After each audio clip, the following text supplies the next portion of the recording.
Owen, Yeah, sorry. can we take it from the fact that you're standing up that the back's not great? Yeah, it's sore. I've had back spasms before. We think it's another back spasm. Normally takes a few days to settle down. So yeah, that's... So unclear really at the moment? Unclear. We'll know more in the next 24 hours. So I'll pull up tomorrow. And in terms of Jason, how do you know if he's pulling up? Yeah, I don't know how he'll pull up tomorrow. He had a tight hamstring. So he's going to go for a scan tomorrow, and probably it'll take 48 hours before we have the results and stuff. How worrying is it in general to have both yourself and Jason pulling up? I think when any two players go down, it is a little bit of a worry, but I don't think we're not at panic stations or anything yet. We'll just see how we get on in the next 48 hours and go from there. Chris on the right. Owen, if I remember correctly, you had a back spasm last summer, I think, in that one-day series against Australia. You were back playing 3 days later. Does this feel worse or better? It's in a different area, and you normally get a good indication the following day. If it settles down a little bit, obviously the improvement is there straight away, and then the following day is better. So, yeah. Do you envisage yourself playing in that Afghanistan game? Or I don't know. We'll, like everybody, we'll have to see how it pulls up. Particularly probably myself and Jason, maybe a couple of the bowlers, do a risk assessment as to see how risky it is going into that game. Bear in mind we'd have 2 games, quite short space. Not ideal for obviously Jason to pull up as well, but how pleased were you with how Joe Root filled in at the top of the order? Oh, exceptionally pleased. I think he's now the highest run scorer in the tournament. He scored 200s. He's such an important player for us. He is the glue that holds everything together, and probably a side of his batting that's got better over the last 2 or 3 years that people haven't seen a lot of his expansive game. He never seems to go at less than a run a ball. You look up, he's going at more than a run a ball, and it's exceptional to watch. So to see him come out and be in this form and continue it is brilliant. Just going to move the mic forward. Sorry, that's fine. Thanks. Yes, sir. You've got to... Go for it.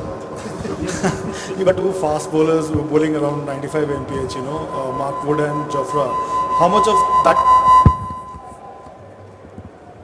Go for it, I can hear you.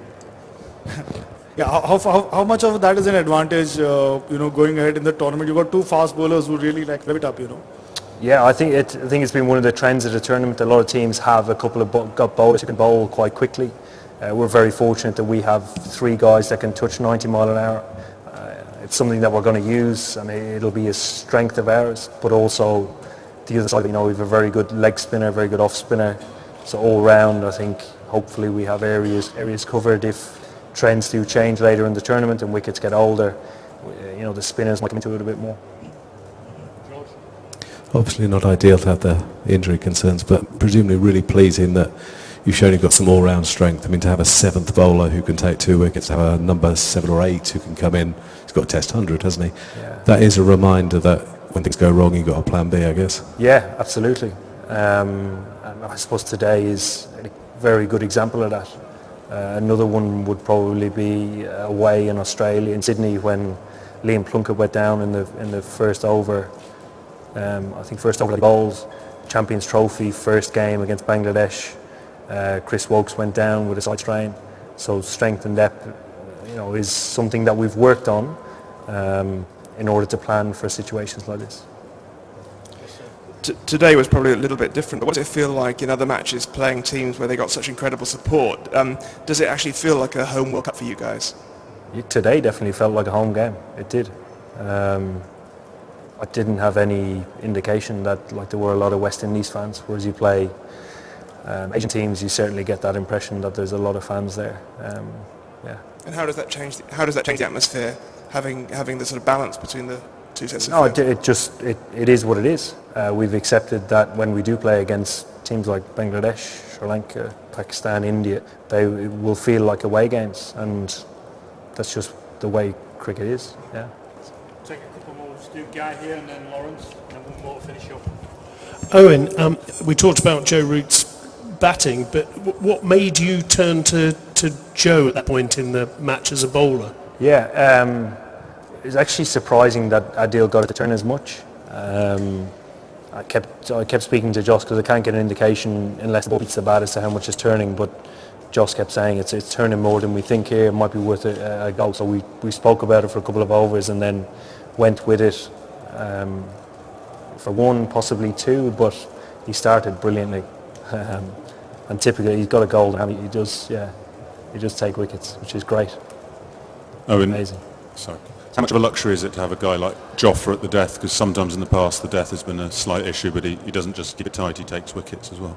Yeah, but Jofra is, the addition of Jofra covers all three areas. He takes a new ball, he bowls well in the middle and at the end.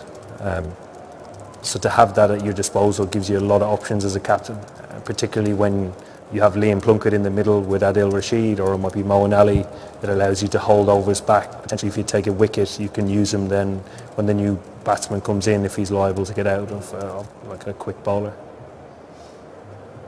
Any more last one? Get done. Easy. Thank you. We'll bring the three players.